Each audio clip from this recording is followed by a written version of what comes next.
আজ বানাবো লোটে মাছের রেসিপি।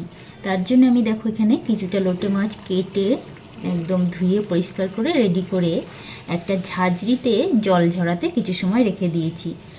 আর কিছুটা আমি রেখে দিলাম ফ্রিজে, কারণ কালকে এটা দিয়ে বড়া বানাবো। আর মশলার জন্য এখানে দেখো 4টে পেঁয়াজ নিয়েছি, আদা আর বেশি করে রসুন, এগুলোকে পেস্ট করে নেবো, আর একটা গোটা টমেটো। আর এখানে দিয়ে দেবো এবার নুন, জিরের গুঁড়ো, ধনের গুঁড়ো, হলুদ আর লঙ্কার গুঁড়ো। প্রথমেই কড়াইতে গোটা জিরে ফোড়ন দিয়ে মশলাটাকে ঢেলে দিয়ে বেশ মশলাটা কষিয়ে নেব। মশলাটা কষানো হয়ে যাওয়ার পর এখানে দিয়ে দেবো আমি লোটে মাছগুলোকে।